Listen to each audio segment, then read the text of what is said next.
পয়সা থাকলেই যে পয়সা দু হাতে খরচা করতে হবে তার কোনো মানে নেই। একটু বুঝে শুনে যদি সংসার চালানো হয় তাহলে মাসে অনেকটা টাকা সেভিংস করা যায়। এই যে সপ্তাহের বাজার করতে চলে আসলাম বাজারে। রাধে রাধে বন্ধুরা, তোমরা সবাই কেমন আছো? আশা করি তোমরা সবাই খুব ভালো আছো, আর আমরাও বাড়িতে সবাই ভীষণই ভালো আছি। সকাল সকাল ব্লগটা আমি বাজার থেকে স্টার্ট করলাম। আই হোপ তোমাদের ব্লগটি ভালো লাগবে, পুরো ভিডিওর সাথে থেকেও অনুরোধ রইল। এই যে সবজি বাজারটা করে মাছ বাজারে চলে আসলাম। তো ওই যে পরশুদিন থেকে তো কালকে থেকে তো মেয়ের স্কুল, আজকে হচ্ছে সানডে, রোববার। তো অনেকটা দেরি করে ঘুম থেকে উঠেছি, যেহেতু রোববার বাজারে যাব সারা সপ্তাহ বাজার করার জন্য। তো তার জন্য একটু দেরি করে উঠেছি, যেহেতু সানডে তার জন্য। মেয়ের কালকে কম্পিউটার পরীক্ষা আছে, তো ওই জন্য আজকেই একটু পড়াতে হবে। তো ভাবলাম যে না, একটু দেরি করে উঠলেও কোনো ব্যাপার না, যেহেতু সারাটা দিন সময় পাবো, পড়াতে পারবো। যাই হোক, সকালবেলা বাজারে গিয়ে কী বাজার করলাম তোমাদেরকে তো বললাম না। ওই যে বাজার করেছি সবজি বাজার আর মাছ বাজার। ওই সবজি বাজারের মধ্যে করেছি হচ্ছে কচু, তারপর হচ্ছে কাঁচা কুমড়ো, টমেটো, তারপরে হচ্ছে অনেক রকমের সবজি কিনেছি। আর মাছ নিয়েছি রুই মাছ। তো আজকের মতনই মাছ নিয়ে এসেছি। আর কালকে যেহেতু মেয়ের স্কুল যাবো আনতে, তো ভাবলাম যে ফ্রিজে এনে রেখে রাখবো, যে কালকে টাটকা মাছটা কালকে এনে নেবো। আর অ্যাডভান্স এনে ফ্রিজে রেখে দাও, সেটা হচ্ছে সেই বরফের মাছ খাওয়াই ফ্রিজ থেকে বার করে, তার জন্য হচ্ছে কালকেটা কালকে এনে নেবো। তো আজকে এত ভিড় বাজারে, রোববার মানে তো বুঝতেই পারছো, তার জন্যই আর বেশি একটা ঘোরাফেরা না করে আমি শুধু আজকের মাছটা নিয়ে চলে আসলাম। আর এই যে আজকে এখন কিন্তু বেজে গেছে মোটামুটি 11:30 থেকে 12টা বেজে গেছে, বেলা হয়ে গেছে অনেকটা। আর সোনু চলে গেছে পড়তে, সোনু কালকে বিকেলে এসছে, সোনু পড়তে চলে গেছে। আর এদিকে আমি ওই আমার হাজব্যান্ডের ডিউটির এক সেট জামা প্যান্ট ছিল, সেটা কেচে এই যে মাথা ঘুরে স্নান করে নিয়েছে, একেবারে পুজোটাও সেরে নিলাম। ভাতটা হয়ে গেছে, সোনু ভাতটা বসিয়ে দিয়েছিল, ভাতটা হয়ে গেছে। এখন ওই যে লাল শাক ভাজবো আর হচ্ছে মাছের ঝোল করব। সকালবেলা ওই যে বাজারে গেছিলাম, তখন একটু ছেঁড়া পরোটা নিয়েছিলাম। আজকে সোমবার, তো রোববার, তাই জন্য হচ্ছে বাইরের একটু টিফিন বাইরে থেকে টিফিন নিয়ে আসলাম, ওই ছেঁড়া পরোটা আর তরকারি। তো ওটাই সকালবেলা টিফিন সেরে নিলাম তিনজনে মিলে। সারার পর এই যে পেট ভরা, এখন সবার একটু দেরি হলেও কোনো অসুবিধা হবে না। তো ছাদে এই যে রেগুলার যে জামা প্যান্ট, আমার হাজব্যান্ডের একটা টাইপের জামা প্যান্ট, আমার নাইটি আর মেয়ের আছে, আর গামছা আছে 2-3টে। এই যে তো এই জামা প্যান্ট থাকে, তো ওরা পার ডে যদি কেচে নিই তাহলে একেবারে অনেক জমে না, তো ওই জন্য পার ডেই কেচে নিই। আর হচ্ছে মাথাটাও আজকে ঘষে নিলাম, কারণ কালকে তো মেয়ের এক্সাম থাকবে, আর হাজব্যান্ডও কালকে বাড়িতে আসবে, তো সময় পাবো না, সে ঘষতে পরশু দিনকে ছাড়া হবে না। তো তার জন্যই হচ্ছে মাথাটা আজকে ঘষে নিলাম। 1-2 দিন ছাড়া ছাড়া মাথাটা ঘষলে ভালো হয়, কেননা চুলটা বড়, তো এখন মাথাটা না 1-2 দিন গ্যাপ দিয়ে না ঘষলে না চুলে অনেক নোংরা বসে যায়, আর তাতে ভীষণ প্রবলেম হয়, চুলে জটও পেকে যায় তাড়াতাড়ি। যাই হোক, এদিকে দেখো জামা প্যান্ট আমার মেলা প্রায় শেষ। তো এদিকে এখন মেয়ের হাফ প্যান্ট দুটো মেলে নিই, তারপর নিচে যাব, নিচে রান্না বসবো। আর স্নান করতে যাওয়ার আগে না শাকটা ধুয়ে রেখে গেছি, আর হচ্ছে ওই মাছটাও ধুয়ে রেখে এসেছি। এখন গিয়ে নিচে গিয়ে শুধু রান্না করবো। তার আগে দাঁড়াও, ওই যে একটু খিদে পাচ্ছে, তো একটা দাদাভাই হচ্ছে আমার হাজব্যান্ডকে কুল দিয়েছিল অনেকগুলি, তো সেই কুলগুলি রয়েছে, তো খাওয়া হচ্ছিলো না, তাই ভাবলাম যে না এই 2-3টে কুল খাই। তো ওই জন্য 2টো আমি খেয়েছি, আর মেয়ে নিয়ে গেল আর বাটি থেকে। আর এদিকে কুলটা খেতে খেতে এখন আমি রান্না বসিয়ে দিয়েছি। ওই যে রসুন আর কাঁচা লঙ্কা হচ্ছে ফোড়নে দিয়ে দিয়েছি, ওটা ভাজা হয়ে গেছে। এখন হচ্ছে এই লাল শাকটা দিয়ে দিচ্ছি। লাল শাকটা যে ওই যে কাঁচি দিয়ে কেটে নিয়েছি, আর বটি নিয়ে বসলাম না, কারণ কাটাকুটি সব হয়ে গেছে তার জন্য। ওই পটল নিয়ে এসছে আজকে, পটল আমাদের এখানে তো 100 টাকা করে কিলো, তো নিয়ে এসেছি পটল অল্প করে। তো ওটা হচ্ছে পটল আলু দিয়ে মাছের ঝোল করবো, আর হচ্ছে এদিকে হচ্ছে লাল শাক ভাজা করবো। অনেকটা বেলা হয়ে গেছে, আর বেশি কিছু রান্নাবান্না সারবো না আজকে। তো বিকেলবেলা হচ্ছে মেয়েকে পড়াতে বসাতে হবে। সোনুকে বললাম তুই একটু বোনকে পড়াতে বসে, সাথে আমিও থাকবো। তো ওর জন্য হচ্ছে দুবেলার মাছটাই করে নেবো, আর রাত্রেবেলা একটু ভাত করে নেবো। তো রাত্রেবেলা হচ্ছে আর বেশি ঝামেলা করবো না, রান্নাবান্না ঝামেলা থাকলে মেয়েকে ভালো করে পড়ানো হয় না, তো তার জন্যই। আর এই যে মিক্সিটা তো এই জায়গাটা থেকে সরিয়ে দিয়েছি গ্যাসের পাশ থেকে, এখন নিচে ওয়ার্ড্রপে রাখি।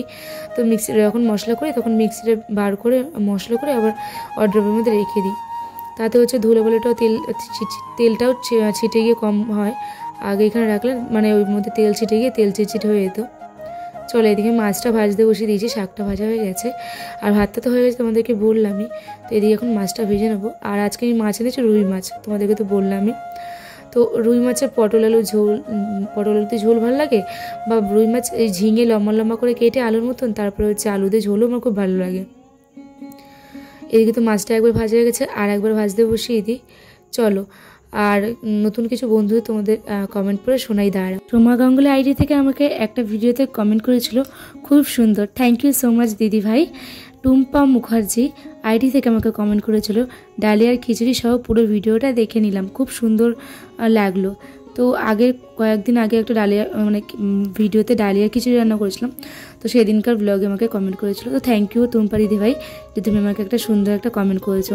দেবজানী আইডি থেকে আমাকে কমেন্ট করেছে দেবজানী পাল, তো আমাকে কমেন্ট করেছে তোমরা কি কোনো জায়গায় শিফট হচ্ছ? হ্যাঁ গো দিদি ভাই, তো আমরা তো শিফট হচ্ছি, হয়তো তুমি পুরো ভিডিও দেখোনি। আমরা মানে আমার শ্বশুরবাড়ি থেকে এখন আপাতত আমরা কয়েকটা বছরের জন্য আমরা মার বাড়িতে শিফট হচ্ছি। তো কেন কিসের জন্য সেগুলি পরে পরে অবশ্যই জানাবো। কিছু সেরকম রিজন না, হয়তো বলতে পারো আমার মেয়ের জন্য, মেয়ের আরও কেরিয়ারের জন্য, এটার জন্যই আমরা শিফট হচ্ছি। আমি আইডি থেকে আমাকে কমেন্ট করেছে, কেমন আছো দিদিভাই, খুব ভালো লাগলো ভিডিওটা, আর লাইক দিয়ে গেলাম। থ্যাংক ইউ সো মাচ দিদিভাই, তুমি আমার ভিডিও প্রায় সময় দেখো। ডেলি ব্লগস আইডি থেকে, ডেলি ব্লগস মৌলিক আইডি থেকে আমাকে কমেন্ট করেছে, বন্ধুর হাত বাড়িয়ে দিলাম। তো থ্যাংক ইউ সো মাচ দিদিভাই যে তুমি আমাকে একটা আমার পাশে রয়েছো, তার জন্য অনেক অনেক থ্যাঙ্কস তোমাকেও। সবাইকে জানি অনেক অনেক থ্যাংক ইউ যে তোমরা আমাকে প্রত্যেকে যে ভিডিওতে কমেন্ট করেছো, তো থ্যাংক ইউ সবাইকে যে আমাকে আমার পাশে আছো, তোমরা আমাকে সাপোর্ট করছো। যাই হোক, এদিকে দেখো খাওয়া দাওয়ার সাথে বসে পড়েছি। ওই তোমাদেরকে তো বললামই লাল শাক ভাজা আর মাছের ঝোল করেছে পটল আলু দিয়ে, ওটাই খাওয়া দাওয়া করবো এখন। আর এই যে একটু হচ্ছে আচার নিয়ে নিচ্ছি। তো মেয়ে আর আমি খেতে বসেছি, আর সোনু গেছে পড়তে, ও আস্তে আস্তে 3টে বাজবে, তার জন্যই খেতে বসে পড়েছি। না হলে যদি ওই দিতে আগে আসতো তাহলে একটু ওয়েট করতাম, কিন্তু এর মধ্যে খেতে খেতে সোনু চলে আসে যে আজকে তাড়াতাড়ি পড়া ছুটি দিয়ে দিচ্ছে স্যার। যাই হোক, এখন হয়ে গেছে সন্ধে, তো সবাইকে নিয়ে গুড ইভিনিং বন্ধুরা। তো এই যে তুলসী মঞ্চে একটু দিয়ে দিলাম প্রদীপ জ্বালিয়ে, আর হচ্ছে কর্পূর জ্বালিয়ে একটু সন্ধ্যাটা দেখিয়ে নিলাম। ওই যে সকালবেলা ওই অল্প কটা কাঁচা কেচেছিলাম তো জামা প্যান্ট, তো সেই কটাই এখন হচ্ছে গুছিয়ে নিচ্ছি। আর আমার মেয়ে নতুন এখন একটু গামছা গোছানো শিখেছে, তো ওটাই ও মানে জামা প্যান্ট গোছাতে চাইলে মানে গোছাতে বসলে আমি ও গামছাটা গোছানো ট্রাই করে। যাই হোক, একটা তো হেল্প করুক, কোনোরকম করে একটু গুছিয়ে দেয়, তবে চেষ্টা আছে, এটাই অনেক। তো মাঝখানে তো করতেই চাইতো না, কিন্তু ইদানিং একটু দেখছি করতে চায়, গামছা টামছা একটু গুছিয়ে টুচিয়ে দেওয়ার চেষ্টা করে। আর ওদিকে সোনু হচ্ছে গামছা গুছাচ্ছে। তো সোনু এখন যাবে পড়তে, আর ও মোটামুটি 1-1.5 ঘন্টা পর চলে আসবে। তারপরে হচ্ছে মনাকে নিয়ে একটু বই নিয়ে বসাবো। তো মনা আমাকে সন্ধ্যাবেলা বলছে, মা একটু আলু বড়া খাবো, আলু বড়া বানিও। চলো এখন একটু আলু বড়া বানাও, জামা প্যান্টগুলি গুছিয়ে নিয়ে। আর ওই সোনাইকে ফোন করেও বলছিলাম যে আয় এই কটা দিন একটু আমাদের সন্ধ্যাবেলা আমার ঘরে আয়, ভালো লাগছে না, তারপর তো চাইলেও আর আসতে পারবি না, তো আয় একটু 2 কদিন থেকে যা, মানে এই সন্ধ্যাবেলার টাইমটা আয় একটু। তো ওকে ফোন করলাম, পর ও বলো সেছি দাঁড়াও আটাটা মেখে তারপরে আসছি, তাহলে হচ্ছে গিয়ে রুটিটা করতে পারবো। সবাই সংসারে ব্যস্ত, তার মধ্যে সময় খুঁজে নিতে হয় নিজেদের জন্য। যাই হোক, এদিকে হচ্ছে আমার জামা প্যান্টগুলো গুছানো হয়ে গেছে, আর এখন জায়গায় রেখে দেবো। আর এইদিকে সোনু এখন পড়তে চলে যাচ্ছে। চলো, কয়দিন তো কফি খাইনি, আজকে এই জন্য একটু কফি খাবো, তো ইচ্ছা করছিলো খুব। তো এই যে সন্ধ্যেবেলার আমার এই টিফিন এইটাই, 4-5টা গুড ডে বিস্কুট নিয়ে নিয়েছে, আর হচ্ছে কফি। মেয়ে গেছে শাশুড়ি মার ঘরে, তো ওর মার সাথে গল্প করছে, আর এখন আমি একটু কফি খেয়ে নেবো। তারপরে একটু মেয়ে একটু আলু বড়া খেতে গেছে, আলু বড়া করবো। আর ওই যে সোনাইও আসবে একটু পরে, তো সোনাইয়ের জন্য একটু করবো।